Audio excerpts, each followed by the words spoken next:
함께 성경 말씀 보도록 하겠습니다. 오늘 함께 성경의 말씀은 로마서 5장 6절부터 11절까지 말씀이지만 로마서 5장 10절 한 절의 말씀만 한 목소리를 함께 봉독하고자 합니다. 로마서 5장 10절 다 찾으신 줄 알고 한 목소리를 봉독합니다.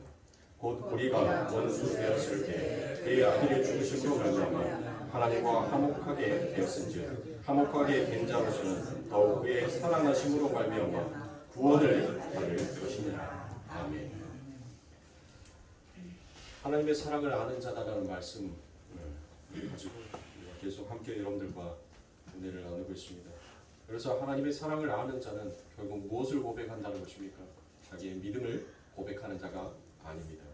오히려 자신의 연약함을 하나님 앞에 고백하는 자가 바로 하나님의 사랑이 무엇인지를 깨닫고 아는 자들이라는 것입니다. 그런데 그와 같은 고백 역시도 우리의 힘으로 우리의 능력으로 나오는 것이 아니라 오직 아버지 하나님께서 우리들에게 주신 믿음의 선물로 우리가 그와 같은 고백이 우리들의 삶 가운데 터져 나오게 되더라는 것이에요. 그래서 하나님의 은혜를 받은 자와 은혜 받지 못하는 자의 차이가 바로 예수 그리스도의 십자가를 중심으로 놓고 그와 같이 이 인류가 나누어지게 되더라는 것이에요. 하나님의 은혜를 받은 자는 무엇을 고백하더라는 것입니까? 하나님 나를 불쌍히 여겨주셔서 당신의 나라에 임할 때 나의 이름을 기억하여 주옵소서라고 그와 같이 하나님의 그 국률 앞에 하나님의 그 위대하심 앞에 자기의 연약함을 자기의 미약함을 그 아버지 하나님 앞에 고백하더라는 것이에요. 그런데 하나님의 은혜가 없는 자는 무엇을 고백합니까? 네가 진짜 하나님의 아들이거든. 이곳에서 우리를 구원하여 보아라. 그러면 내가 너가 진짜 하나님의 아들인 것을 믿겠노라라고 이와 같이 가더라는 것입니다. 그러니까 이 인류는 하나님의 은혜로부터 출발해서 하나님의 은혜로 끝난다 해도 여러분들 과언이 아닌 거예요. 인간이 시작해서 인간이 끝을 내는 것이 아니에요. 이 인류가 여러분들 쉼없이 달리잖아요. 쉼없이 달리는데 끊임없이 달리는데 여러분들 그 끝은 무엇이더란 거예요? 제가 잉태한 즉 사랑을 나타내는 것입니다. 인간이 끊임없이 이 땅에서 여러분들 아름다운 세상을 그 천상의 아름다움을 만들어내겠다라고 여러분들 끊임없이 인간들이 개발을 하고 발전을 시키지만 오히려 그 개발과 발전으로 인하여서 여러분들 사망이 더욱더 드디어 오더란 것입니다. 보세요. 이게 인류인 것입니다. 이게 역사예요. 그래서 하나님의 사랑이 무엇인지를 아는 자는 그 아버지 하나님 앞에서 여러분들 날마다 자신의 연약함을 자신의 미약함을 하나님 앞에 고백하더라는 것이에요. 즉 자신의 연약함을 고백한다는 것은 무엇입니까?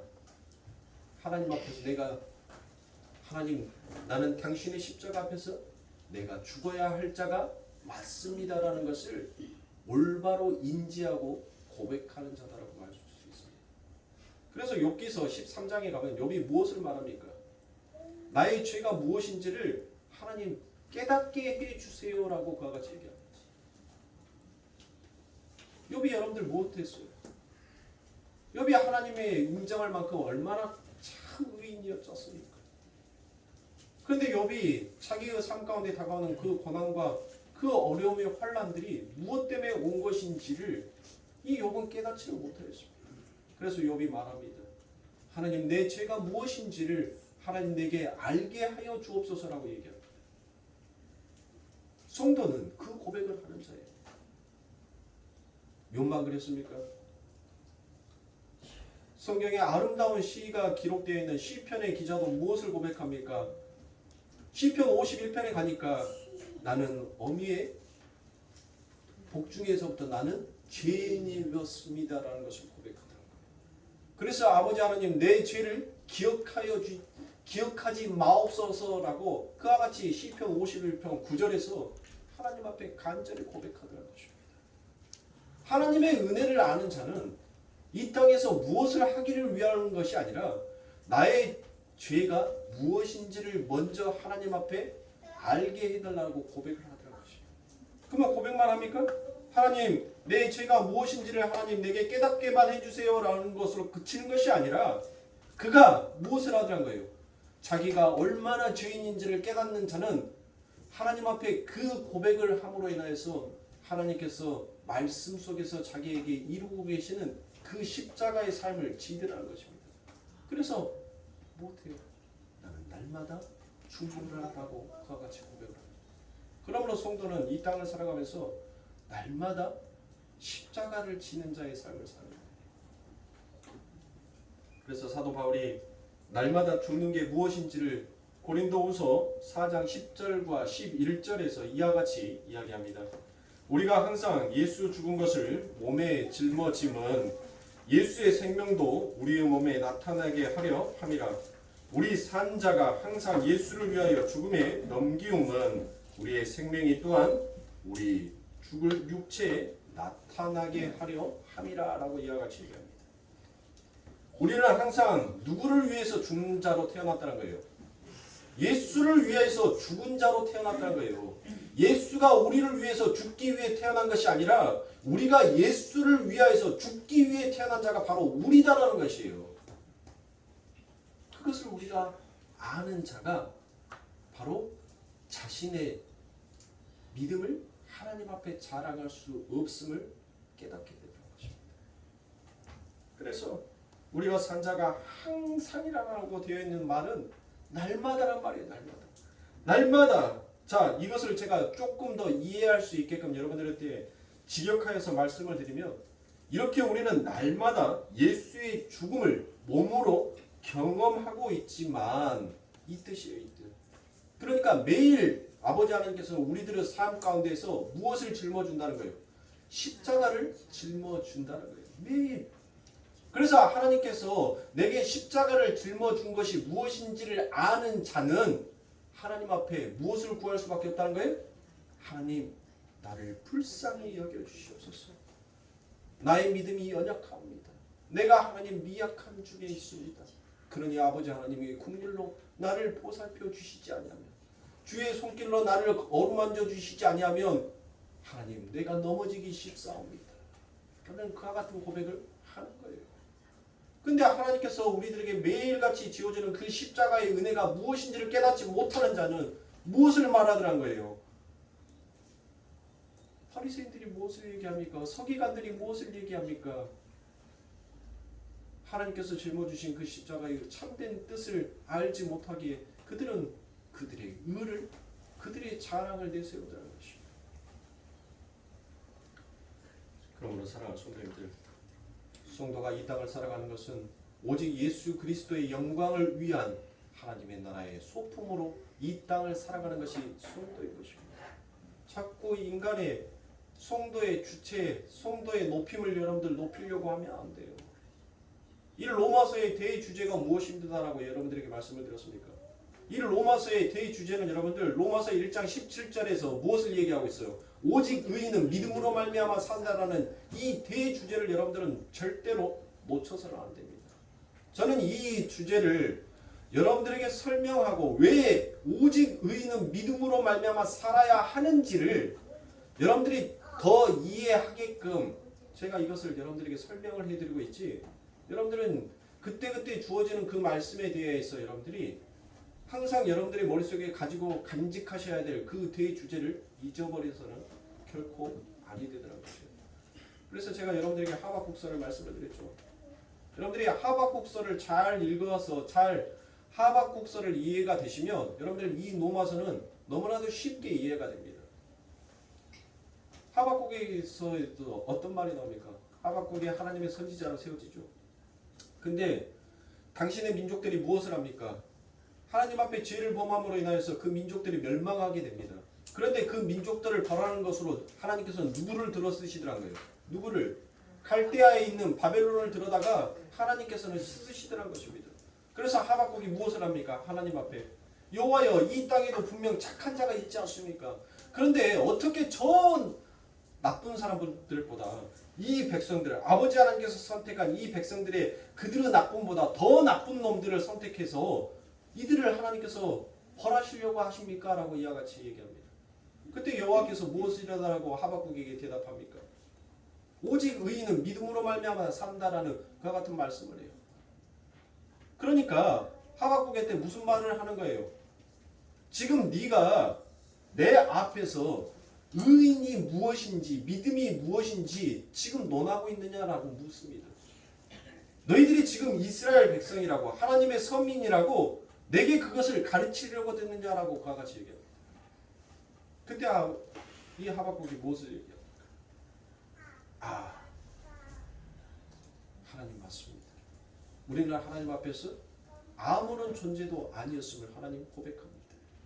그러면서 그 하박국이 마지막에 고백하는 그 고백이 뭐예요? 그렇죠. 근데 그 위에 뭐가 있어요? 우리를 수일내에 부흥케 하옵소서라고 얘기합니다. 그래서 많은 교회들이 여러분들 사람 머리 숫자 늘어나는 것이 부흥이다라고 여러분들 언제부턴가 이 대한민국에 그게 부흥이라고 말하면 머리 숫자가 늘어나는 것이 여러분들 부흥이라고 생각을 하시는데 이 부흥이라는 것은 그와 같은 뜻이 아니에요. 이 부흥이라는 말은 야하라는 말이 있어요. 히브리에. 야하, 소생케 하다라는 말이에요. 소생케 하다. 그러니까 부흥은 뭐예요? 죽여서 살려내는 것이 그게 부흥이에요. 성경에서 정확하게. 머리 숫자 늘어나는 것이 부흥이 아니란 말이에요. 즉, 이 하박국은 무엇을 깨달은 것입니까? 무엇을 한 것이었어요? 오직 의인은 믿음으로 말미암아 산다라는 것은 아버지 하나님께서 지금 저 갈대아 바벨론을 들어서 이 하나님의 백성들을 치는 것은 그들의 육적 자아를 죽이고 하나님께서는 그들을 영의 자녀로 소생케 해서 부흥케 하고 싶은 다시 살려내고 싶은 그 아버지 하나님의 그 뜻이 그곳에 있구나라는 것을 이 하박국이 드디어 그 뜻을 알고 하나님 수일내에 우리를 부흥케 하옵소서라는 말은 아버지 하나님께서 계획하신 그와 같은 그 뜻을 우리들에게 속히 임하게 하여 주시옵소서. 그래서 내가 죽고 아버지 하나님께서 원하시는 영의 사람으로 내가 태어나기를 소생케 되기를 원합니다라는 그 고백이 여러분들 부흥이란 말이에요. 그러니까 여러분들 부흥 집회단이 수일내에 우리 교회를 부흥케 하여 해주세요라고 그와 같이 표어를 적은 교회들은 여러분들 뭐예요? 목사가 무슨 말인지 무슨 뜻인지 모르고 여러분들 쓴 거예요. 부흥이란 말은. 부흥이란 말은 뭐예요? 어서 나를 죽여주세요라는 그 말이 그게 부흥이에요. 하나님의 말씀으로 나를 어서 죽여주세요. 그게 부흥의 안에 담겨져 있는 뜻이에요. 그래서 그 부흥을 알고 나니까 하박국이 무엇을 얘기해요? 무엇을 고백합니까? 그 마지막에 하나님 내 우리의 양과 염소와 내 과실에 과일이 넘치지 않고 아무것도 없다 하더라도 내 삶 가운데 여호와만 계시면 나는 그것으로 족하고 그것으로 기쁘옵니다라고 그와 같이 고백을 하더라고요. 그런데 우리들은 무엇합니까? 우리는 뭔가가 내 주변에 많이 있어야지만 여호와 앞에 감사할 명분이 있다라고 생각을 하지 않습니까? 그게 복받은 자의 인생이다라고 생각을 하잖아요. 어디 말씀을 가져다가 나가도 복받고 들어와도 복받고 네 떡반죽 그릇도 복받고 네 외양간에 우리의 송아지도 복받고 그것이 우리의 복이다라고 얘기들 하는 거예요. 복. 그런데 하박국은 무엇을 얘기하는 거예요? 내가 주로 인하여서 죽고 주로 인하여서 소생케 된 자에게는 그 하늘의 넘침이 무엇인지를 드디어 그가 깨닫고 아는 거예요. 그래서 그가 뭘 고백하는 거예요? 뭐를? 하나님 이 땅에서 내가 그 하늘의 양식으로 내 삶 가운데 넘침이 나게끔 어서 나를 죽여주세요. 내 모든 삶 가운데서 내가 의지하고 싶어 했던 저 외양간의 송아지가 하나님 없어져도 내가 하나님만을 바라보게 해주세요. 내 나무에 내 수고의 땀방울에 그 열매가 하나님 그 과실이 맺혀지지 아니한다 하더라도 하나님 나는 하나님 앞에 하나님으로 인해서 족한 줄 알게 하여 주시옵소서. 내 삶 가운데 모든 것들이 하나님 다 끊어지고 다 없어진다 하더라도 내 주 아버지 하나님께서 나와 함께 하고 계신다는 것이 그게 아버지 하나님께서 우리들에게 말씀하신 신명기의 그 축복으로 여기게 하여 주옵소서라고 이 하박국이 그 고백을 한 거예요. 저는 이 고백이 우리 성도님들의 고백이 되었기를 원합니다. 이 땅의 모든 성도들의 삶의 고백이 바로 이와 같은 고백이 되기를 원하는 거예요. 그런데 우리들의 삶을 보시라고요. 우리는 어떻습니까? 늘 무엇을 해요? 내 삶 가운데 넘쳐야지만이 감사해요. 무엇인가 충분히 있어야지만이 감사의 명분이 생기더란 거예요. 내가 없을 때, 내가 환난 가운데 있을 때, 내가 시험을 당할 때, 내가 어려움 속에 있을 때 여러분들 우리는 오히려 하나님 앞에 감사보다는 불평이 먼저 터져 나오더라는 것입니다. 그러나 성경은 그 얘기를 하지 않아요. 너희가 없을 때 하나님 앞에 감사하는 것입니다. 그래서 하나님께서는 이와 같은 성도의 삶 가운데 있어서 무엇을 일으키기 위한 여러분들 환난인 것입니다. 바로 회개를 일으키게 해요. 그러니까 하나님의 은혜, 하나님의 사랑을 입은 자는 내 안에서 무엇이 나오게끔 되어 있어요? 회개가 나오게끔 되어 있어요. 회개. 그러면 그 회개는 무엇을 위한 회개입니까? 그냥 하나님 나 잘못했습니다. 하나님 나를 용서해 주세요. 이것이 회개예요? 이게 회개냐고요? 이거는 여러분들 회개다라고 말하지 않아요. 그것은 여러분들 절에서도 연불하면서 참선하면서 여러분들 얼마든지 자기의 힘으로 자기의 노력으로 자기의 죄를 씻어보겠다는 그와 같은 것과 똑같은 거예요. 여러분들 절에 가면 여러분들 불상에다가 동자승에다가 여러분들 동자승을 놓고 동자승에다가 물 붓는 행위를 해요. 그게 뭔지 아세요? 자기의 죄를 그 깨끗한 물처럼 흐르는 물처럼 나의 모든 것들을 깨끗하게 씻기를 원합니다라는 그 마음으로 그 부처에게 여러분들 물을 뿌린다니까요. 물을 자기 몸을 씻는다고 자기를 참선에 들어가게 한다고. 네? 기독교는 그렇게 하지 못하니까 뭐 하는 거예요? 입으로만 회개하면 그게 무슨 소용이 있냐는 거예요. 그래서 아버지 하나님께서는 회개가 무엇인지를 하나님께서는 우리는 기껏 하나님 내가 잘못했습니다. 내가 이런 죄를 지었습니다. 이랬습니다. 이게 회개가 아니라 그 회개는 바로 아버지 하나님께로 돌아가게끔 너희의 마음이 돌아가게끔 만드는 것이 그게 회개의 참된 뜻이에요. 그래서 회개가 무엇인지를 모르는 아버지 하나님의 백성들에게 예수님께서 이와 같은 회개의 비유를 딱 세 가지의 비유를 들어서 말씀합니다. 그 세 가지의 비유가 무엇인 줄 아세요? 바로 잃어버린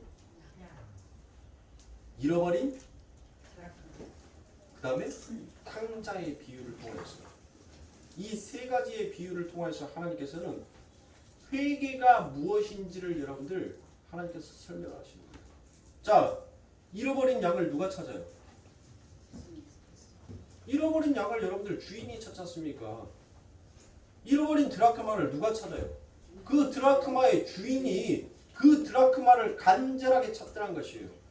여러분들 탕자의 비유에서 그 탕자가 돌아오기를 누가 가장 기다리더라? 아버지가 기다렸잖아요. 그렇죠. 보세요. 이 세 가지의 공통점은 다 무엇입니까? 바로 주인의 간절함이 그 안에 담겨져 있는 것입니다. 99마리의 양보다 회개하는 나는 저 한 마리의 양이 더 귀하다라고 그와 같이 예수님이 여기셨습니다. 그 잃어버린 드라크마는 무엇입니까? 잃어버린 드라크마. 여러분들 그 드라크마라는 것이 여러분들 뭘 하겠어요? 드라크마를 여러분들 그냥 동전 정도로 여러분들 생각하시면 안 돼요. 동전 정도로. 그건 바로 신랑이 신부에게 너는 내 신부다라는 그와 같은 증표로 준 빙패물이란 말이에요. 그 빙패물이 바로 드라크마예요. 드라크마. 그 10개의 드라크마를 바로 자기의 신부에게 줘요. 그런데 거기에서 한 개라도 잊어버리면 뭐 하는 거예요? 한 개라도 잊어버리면 그 여자는 소방맞는 거예요. 내 쫓김을 당해도 그 여자는 할 말이 없는 거예요. 그러니까 그 드라크마, 한 드라크마를 여러분들 못하는 거예요. 간절하게 찾는 거예요. 왜요? 그 아버지 하나님의 나라에서 쫓겨날까봐, 내 남편의 집에서 쫓겨날까봐, 그래서 너무나도 간절한 마음에서 그 동전을 찾더란 것이에요. 자, 탕자의 비유에서도 하나님께서 그 아들에게 모든 것을 다 줬어요. 모든 것. 전부 다 죽었단 말이에요. 그런데 여러분들 보세요. 그 아들이 돌아올 것을 그 아버지는 어떻게 알겠습니까? 그 아들이 올 것을 어떻게 알겠어요? 이미 아버지는 알고 계셨다는 거예요. 그래서 그 아들이 반드시 내 집으로 돌아올 것을 아버지께서는 알고 있었기에 아버지 하나님께서 못하는 거예요? 그 아버지 하나님은 문 앞에서, 은혜의 문 앞에서 그 아버지 하나님께서 신도 신지 아니한 채 그 아들에게 입혀줄 그 옷을 들고 하나님께서 사고 계신 거예요. 전부 다 무슨 얘기를 하고 있어요? 이 이야기의 공통점은 바로 하나님의 은혜, 예수 그리스도를 얘기하고 있단 말이에요. 예수 그리스도. 우리가 마치 잃어버린 양이었고 우리가 그 한 드라크마 때문에 하나님의 나라에서 쫓겨나야 할 자가 마땅함에도 불구하고 그 예수 그리스도가 무엇을 한 거예요? 그 잃어버린 양 한 마리가 되셔서 바로 우리들을 그 아버지 하나님의 품으로 돌아오게 만든 것입니다. 그 예수 그리스도가 한 드라크마가 되어서 하나님의 나라에서 쫓겨날 당신의 백성들을 대신하여 당신이 한 드라크마가 되어가지고 아버지 하나님께서 주신 당신의 신부에게 준 그 빈폐물을 잊어버리지 아니하는 자, 잘 소중히 간직한 자로 여겼기에 아버지 하나님께서 못하는 거예요? 그래서 아버지 하나님의 나라에 데리고 가는 거예요. 그래서 그 비유 속에 여러분들 무엇이 나와요? 뭐예요? 5명의 처녀는 뭐를 준비하고 5명의 처녀는 뭐를 준비하지 못하였다. 그 이야기가 그러니까 전부 다 이 성경은 무슨 얘기를 하고 있어요? 한 얘기를 하고 있어요. 누구? 예수를 얘기하고 있는 거예요. 예수. 그 예수의 은혜 안에서만 너희들의 그 믿음이 발휘될 수 있다는 거예요. 너희의 열심으로 그 믿음이 발휘를 하는 것이 아니라 그 힘을 내는 것이 아니라 바로 그 예수의 그 에너지가 여러분들 휘발유 자동차에다가 디젤 넣으면 어떻게 돼요? 경유 넣으면 그 엔진이 망가지죠. 경유차에다가 휘발유를 넣으면 또 망가진단 말이에요. 하늘의 엔진은 하늘의 연료로만 여러분들 돌아가게끔 되어 있어요. 근데 하늘의 연료에다가 세상의 연료를 첨가제로 집어넣으면 여러분들 뭐 하는 거예요? 안 돌아가지요. 처음에는 돌아간 것 같지만 결국은 그거는 고장나 버린단 말이에요. 그래서 아버지 하나님께서는 오직 하늘의 그 열매를 너희들 삶 가운데 주는 거예요. 그 하늘의 열매, 그 하늘의 기름으로만 그 아버지 하나님의 나라로 가는, 우리가 어렸을 때 여러분들 뭔 노래 많이 불렀어요? 나는 뭐 타고? 나는 구원열차 타고 하늘나라 갈 거야 라고 얘기하죠. 그 구원열차는 오직 예수라는 그 기름으로만 그 아버지 하나님의 나라, 그 나라를 달려가는 거예요. 거기에다가 세상에 그 어떤 기름을 넣어도 여러분들 그 기차는 멈춰버리지 달려갈 수가 없단 말이에요. 성경은 그것을 회개다라고 얘기하는 거예요.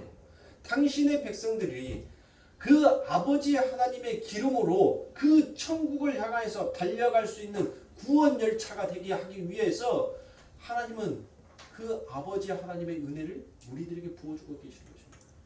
그래서 여러분들 그 구원받은 강도가 무엇을 얘기합니까?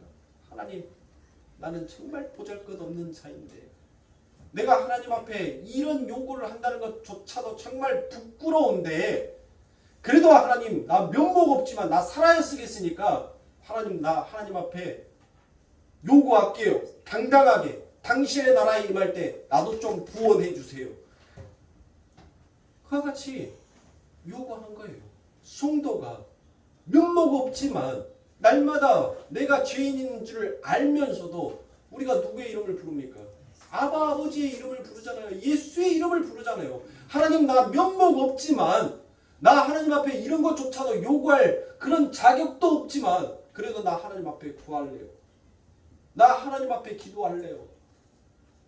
그게 바로 성도가 이 땅에서 부르는 찬송이라는 거예요.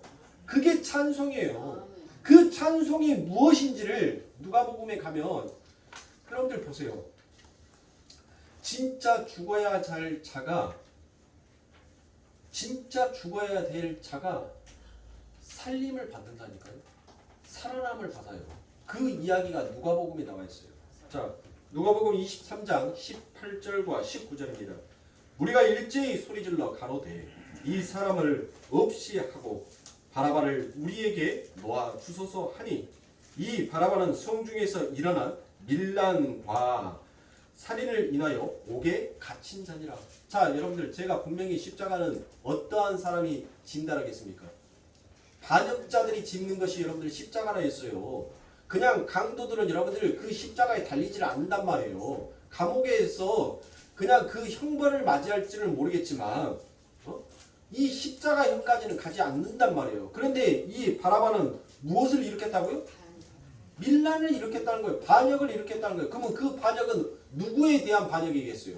바로 로마를 향한 반역이었단 말이에요. 로마를 향한.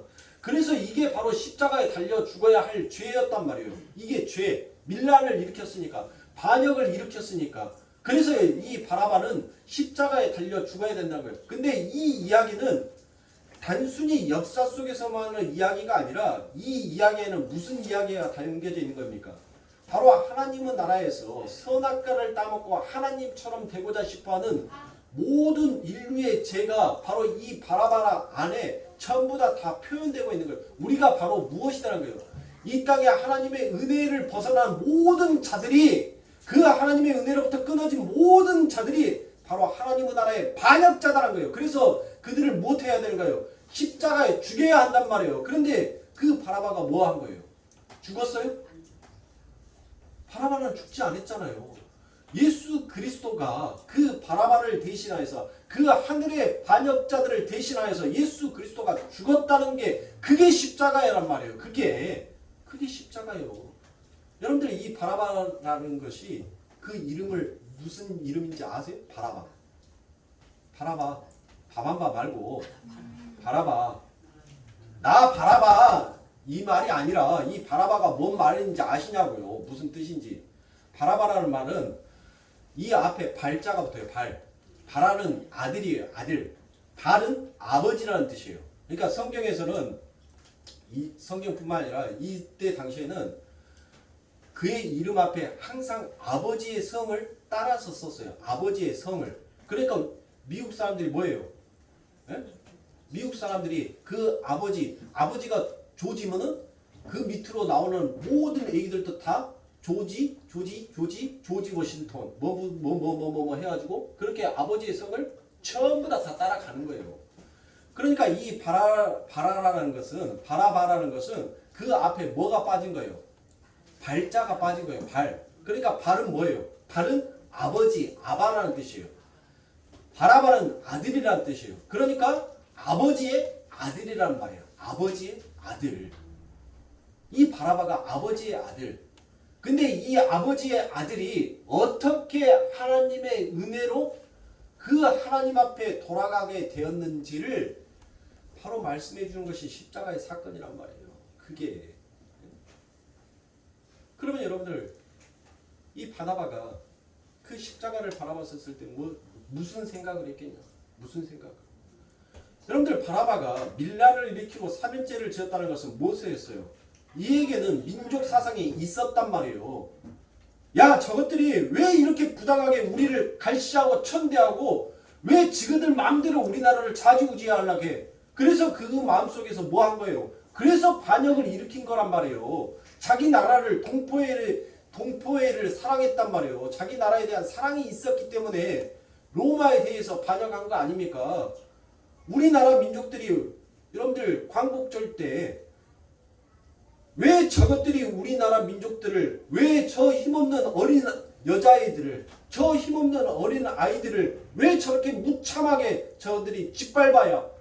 그래서 뭐 합니까? 일본의 눈에서 봤을 때는 우리가 반역을 일으켰지만 우리의 눈에서 봤을 때는 정당한 거 아닙니까? 내 나라 내 조국 다시 되찾아야 되는데 그게 어떻게 반역이냐라는 거잖아요. 그렇죠.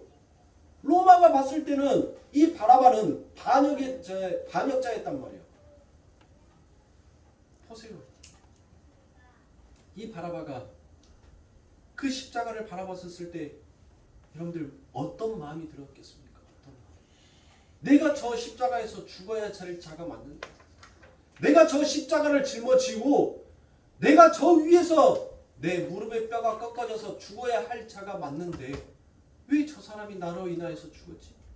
왜 저분이 나를 왜 저분이 많고 많은 사람들 중에 왜 하필이면 나를 당연히 나는 이 시대의 법으로 놓고 보면 나는 당연히 죽어야 될 자가 맞는데 왜 많고 많은 그 많은 사람들 속에서 왜 하필이면 나를 바라보는 눈물을 흘렸을까?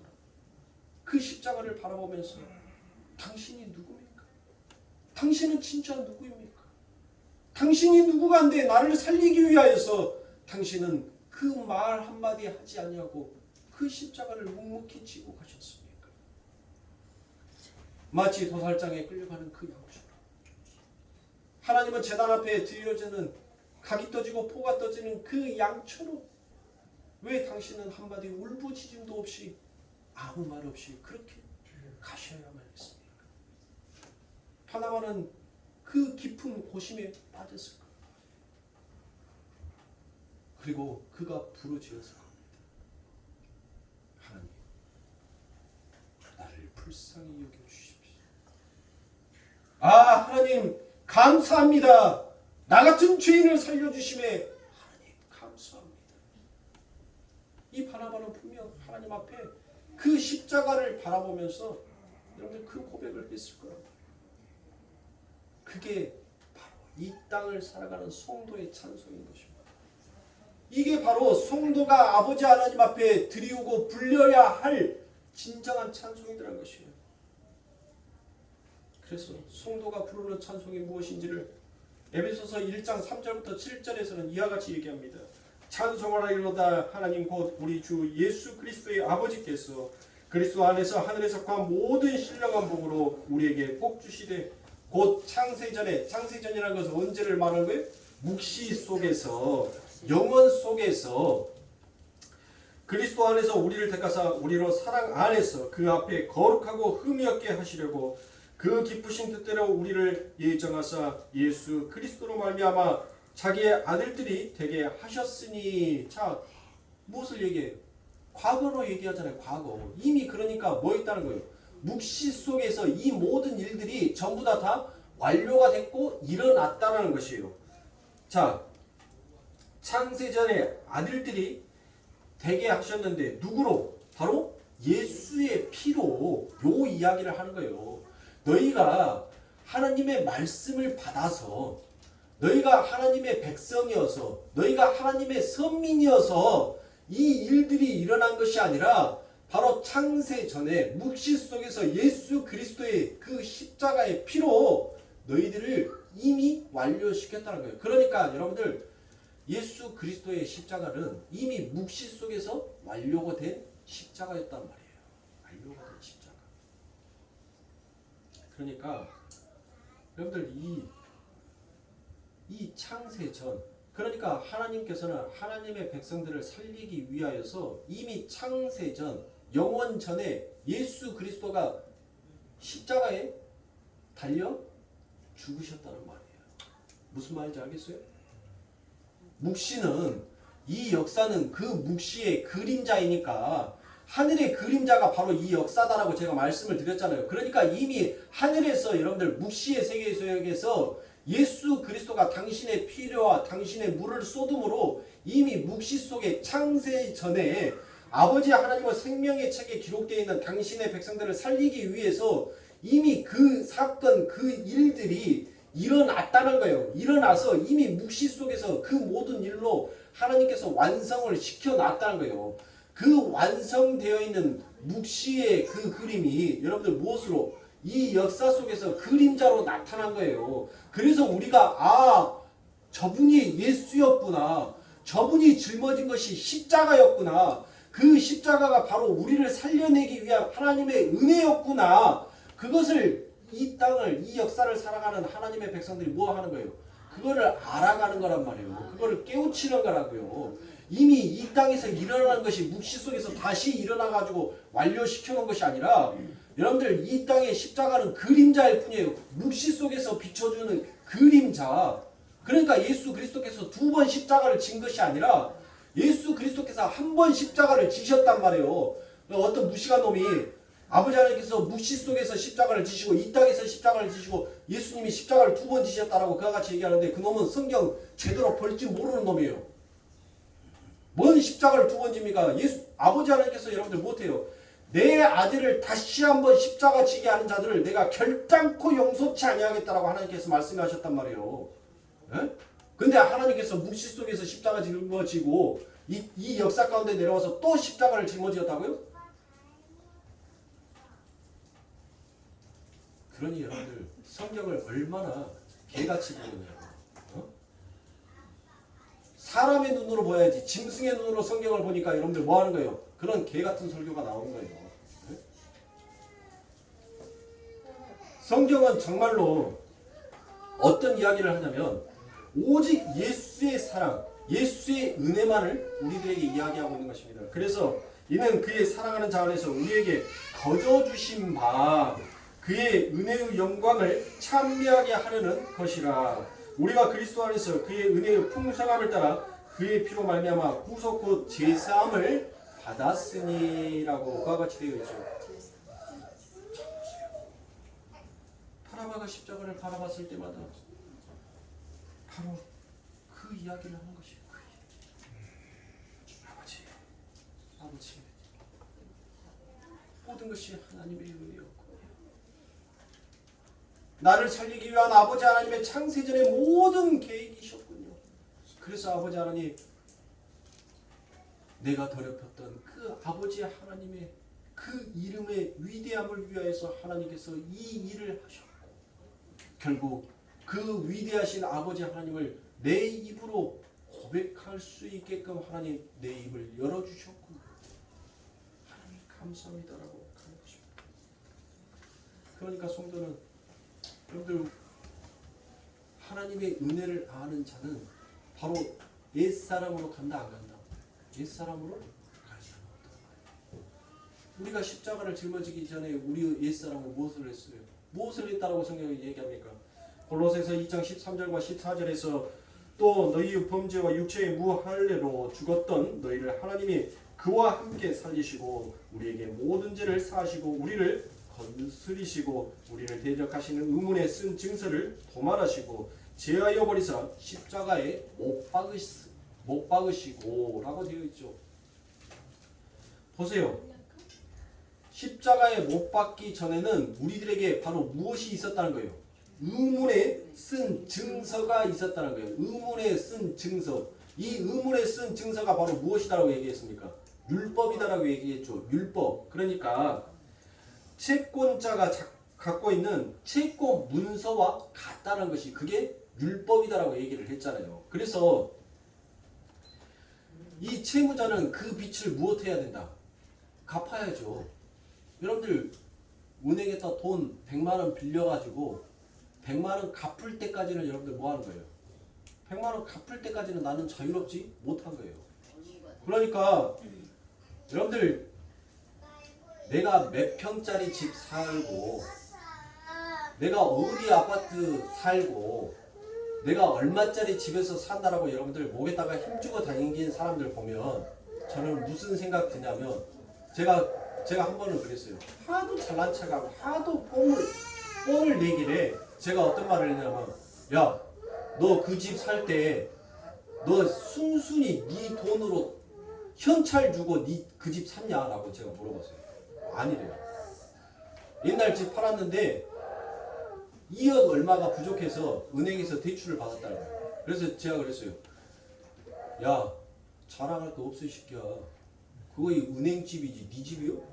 은행 돈 다 갚기 전에는 네 집 아니요.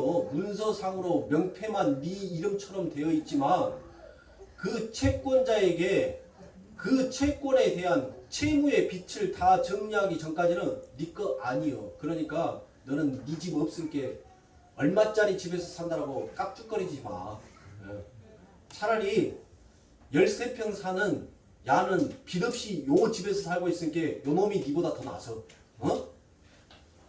비 맞아주고 바람 피해주는 것은 큰 집이나 쬐깐한 집이나 똑같아. 집의 역할은 넓은 집이나 좁은 집이나 집의 역할은 다 똑같단 말이요. 네 집에만 뭐 벤석간 있고 야 집에는 벤석간 없냐?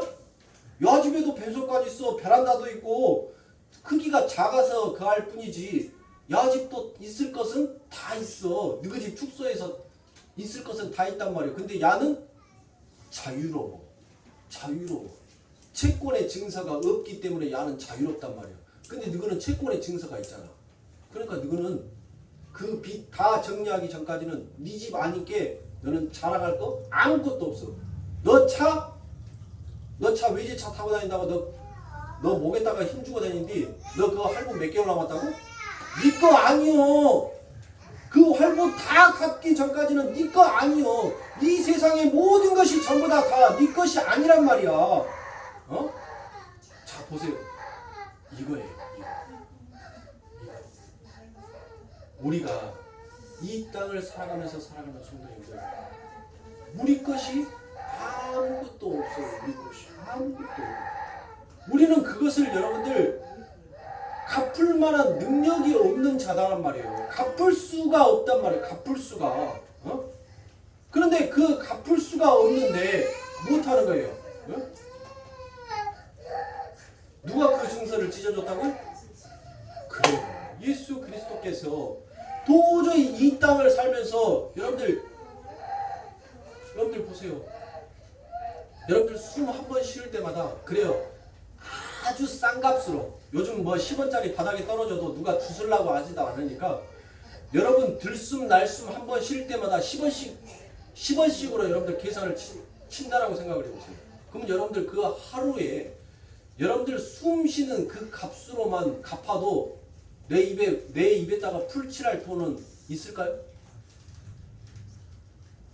자, 내가 심지도 아니하고 내가 거두지도 아니했던 이 아름다운 풍경을 한 번 볼 때마다 그것을 10원씩이라고 계산을 해보자고. 네? 그럼 여러분들 그거 다 갚을 수 있겠어요? 아니 얼마나 하루하루가 여러분들 지옥 같겠습니까? 몸에 이놈 코랑 입이랑 콱 막아볼 수도 없고,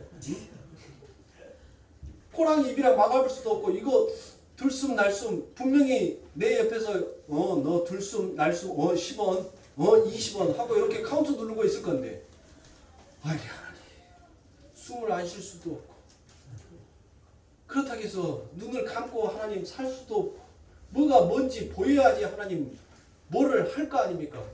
근데 하나님 내가 변속관 한번 봤다고 하나님 거기에다가 또 10원, 내가 세상에 꽃 한 송이 봤다고 10원, 하나님 내가 눈을 감을까요? 하나님 난 내일 아침에 눈 뜨는 것이 너무 고통스러워요. 그 돈을 또 갚기 위해서 내가 얼마나 수고의 땀을 흘려야 합니까? 하나님 나 너무 괴로워요. 하나님 여러분들 다들 꼭 하는 소리만 낼 겁니다. 전부 다. 그렇게 갚을 수 없는 돈을 우리 아버지 하나님께서 못하는 거예요. 우리 예수님께서 그 의문의 증서, 그 증서를 딱 하고 찢어버렸단 말이에요. 그 말은 뭔 말이에요? 의문의 증서를 찢었다는 것은 우리 예수님께서 그 빛을 다 갚아버렸다는 거예요. 그 빛을 다 갚아버렸다는 거예요. 그래서 사랑하는 성도님들, 오늘 우리는 무엇합니까? 코로 숨 쉬는 것도 하나님 감사, 눈으로 이 아름다운 세상을 하나님께서 창조하신 들의 꽃과 풀들을 바라볼 수 있음에 감사. 아버지, 내 귀에 아름다운 세상의 지저귀는 아버지 하나님께서 창조하여 놓으신 저 새들의 소리를 들을 수 있음에 감사. 그렇게 여러분들 우리들이 감사가 해야 되는데, 여러분들 어떻습니까? 이제 곧 있으면 나무마다 여러분들 시끄러울 때가 이제 됐어요. 시끄러울 때. 네. 아침마다 지저귀는 새들 소리가 여러분들 이제 아침의 소리가 더 빨라질 때가 왔단 말이에요. 왜요? 일찍 일어나는 새가 언능 잡아먹으니까. 그러니까 언능 일어나서 여러분들 한 마리라도 더 잡아먹어야 되겠으니까 아침이 되면 여러분들 뭐예요? 시끄러워요. 그런데 그런 참새 소리, 그런 매미 소리는 참으로 듣기 좋습니다. 저는 다시 코로나가 왔으면 좋겠어요. 너무 시끄러워요. 이 술 먹고 난 다음에 왜 그렇게 길바닥에서 여러분들 그렇게 고성방가 지르는 사람들이 왜 그렇게 많은지. 아니 우리 정숙경 원사님은 한 번도 못 들으셨겠네. 비행기 소리는 들렸을지 몰라도 그런 소리는 안 듣고 사니까 참 좋으시겠다. 얼마나 시끄러운지 몰라요. 얼마나. 코로나 있었을 때는 여러분들 비록 힘들고 그래가지고 가게 문이 전부 다 빨리빨리 닫아버리니까 그러니까 그렇게 고성방가 지르는 사람들이 없었어요. 길바닥을 아침이 되면 눈 뜨고 걸어다닐 수가 없어요. 사방군데가 지저분해요. 여기저기다가 지가 먹어놨던 전을 붙여놓으니까 그거 피해 다니느라고 얼마나 진짜 구역질이 넘어오는지 몰라요. 아침에 다닐 때마다.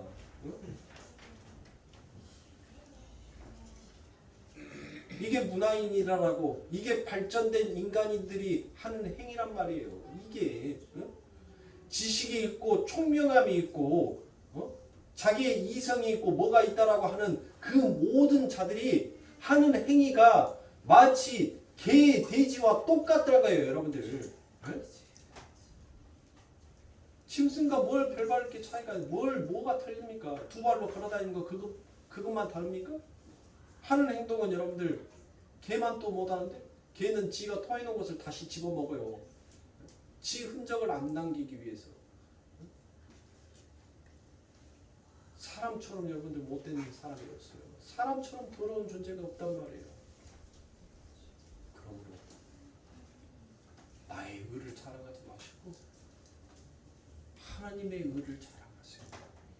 우리가 진짜 하나님의 사랑을 받은 자가 바로 하나님의 의를 자랑하고 하나님을 드리우며 살아가는 자가 바로 우리인 것입니다. 그러므로 사랑하는 성도가 역사와 인생의 과정에서 이 과정이 무엇인지 그 실체를 오늘 본문에서 너무나도 잘 설명하여 주고, 이 본문을 요약한 말씀이 바로 고린도후서 7장 9절부터 10절까지의 말씀에 이 본문의 뜻이 무엇인지를 아주 심플하고 아주 간단하게 잘 사도 바울이 요약해 놓았습니다. 고린도후서 7장 9절과 10절입니다. 내가 지금 기뻐함은 너희로 근심하게 한 까닭이 아니요. 여기에서 근심이라는 것은 고통이란 말이에요. 고통. 너희로 고통하게 하기 위해서 준 것이 아니다라는 것이에요. 도리어 너희가 근심함으로 회개함에 이른 까닭이라라고 되어 있습니다. 너희가 하나님의 뜻대로 근심하게 된 것은 우리에게서 아무 해도 받지 않게 하려 함이라. 하나님의 뜻대로 하는 근심은 후회할 것이 없는 구원에 이르게 하는 회개를 이루는 것이다라고 이와 같이 얘기합니다. 하나님께서 이스라엘에게만 가서 회개하라라고 그와 같이 말씀하시는 것은 바로 무엇이라는 것이에요. 왜 하나님께서는 이스라엘 백성들에게만 회개하라 천국이 가까웠다라고 얘기한 겁니까? 그러니까 하나님은 이 땅의 모든 사람들을 전부 다 회개하게 해서 하나님의 품으로 돌아오게 하는 것이 하나님의 것이 아니라는 거예요. 하나님은 오직 하나님의 뜻, 하나님의 백성 안에서 하나님에게 속해 있는 자들에게만 하나님의 능력의 일을 하신다는 것이에요. 모든 인류가 아닙니다. 다른 사람들이 들으면 그런 차별하신 하나님을 왜 믿어? 라고 말할지 모르겠지만 그것이 인간의 선악과의 지식의 책인 거예요. 여러분들의 마음대로 여러분들이 하고 싶은 대로 여러분들의 모든 것들을 행동하지 않습니까? 우리 하나님도 마찬가지예요. 그러므로 살아가죠. 아버지 하나님께서는 이처럼 당신의 백성들을 당신의 아들들의 삶 가운데 모든 것들을 끊으시고 모든 것들을 전부 다 흩으셔서 바로 아버지 하나님 앞에로 돌아오게 하는 그 환난을 선택하신 거예요. 그 환난을 통하여서 바로 하나님의 은혜가 무엇인지를 아는 것입니다. 그러므로 사도 바울이 이 땅에 사는 하나님의 백성들이 날마다 십자가를 진다는 것은 여러분들 무엇인 겁니까? 내가 율법으로 살고자 싶어했던 나의 마음을, 나의 생각을 십자가에 못 박는 거예요. 내가 세상의 지식의 체계로 내가 하나님의 힘을 의지하지 않냐고 나의 힘을 의지하여서 내가 이 땅을 멋지게 살아보겠다라는 그 굳은 의지를 하나님께서는 전부 다 십자가에 못 박아버린 것입니다. 그렇게 해서 나의 모든 의지도 나의 모든 것들이 다 하나님 앞에서 아무것도 아닌 것으로 헛되고 헛되니 헛된 것으로 드러나게 되자 드디어 하나님 내가 이와 같이 벌거벗은 자유입니다. 부끄럽기 그지없습니다. 라고 그와 같은 하나님 앞에 고백을 하자 하나님께서는 그 아들에게 뭐를 해주시더라고요? 그 아버지가 깨고 있었던 그 반지를 빼서 그 아들의 손에 하나님께서는 그 가락지를 끼워주시고 그의 벌거벗은 누더기의 옷을 벗기시고 이제 하늘의 옷을 입혀주시더라고요. 사랑하는 성도님들, 세상에 사는 사람들이 여러분들 수없이 얼마나 열심히 달릴지 몰라요. 얼마나 열심히 사는지 몰라요. 그런데 그들이 먹는 열매가 무엇인지를 그들은 모르더란 것입니다. 인간이 수고하고 땀을 흘리고 열심히 노력하여서 여러분들 기껏 먹는 것이 배부르지 못한 돼지가 먹는 쥐의 열매였다는 것을 그거를 아는 자가 바로 성도인 것이에요. 그래서 그것을 그 탕자가 깨닫고 나자 어디로 가고 싶어 한 겁니까? 내 아버지 집으로 가자. 내 아버지 집으로 가면 내가 비록 그 집에 종살이를 한다 할지라도 내가 다시는 줄이고 다시는 목마르지 아니하는 영원한 배부른 양식을 내 아버지 집에 가면 내가 먹을 수 있지 않느냐 그 생각을 한 거예요. 그래서 어디로 가는 거예요? 그래서 아버지 집을 향해서 달려간 거예요. 얼마나 면목없겠어요. 얼마나 면목없는 자로 바로 그게 무엇입니까? 그게 바로 세리와 창기란 말이에요. 그 첫째 아들은 누구예요? 바리새인과 서기관.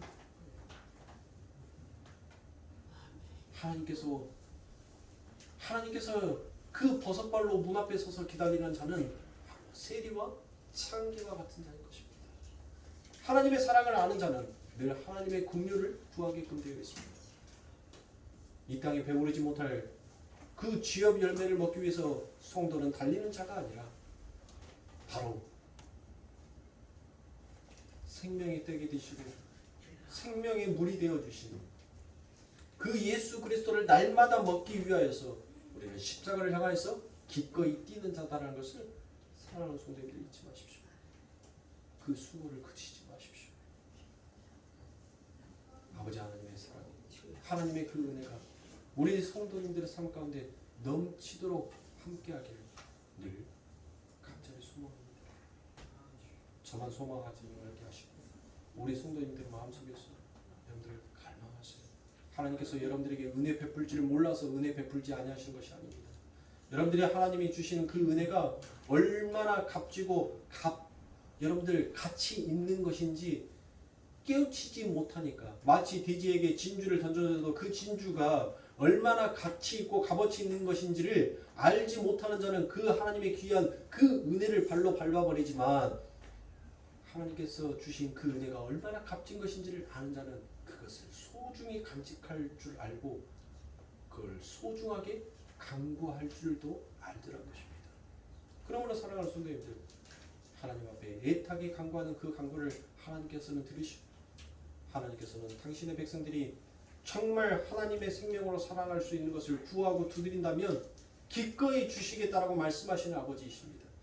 그러므로 사랑하는 성도님들, 이 땅에서 살기 위해서 하늘의 문을 두드리는 자가 아니라 영원한 생명으로 살 수 있는 그 생명의 원천이신 아버지 하나님 앞에 그 문을 두드리고 그 생명을 요구하시는 우리 성도님들의 삶이 되시길 주님의 이름으로 축원하겠습니다. 기도하겠습니다.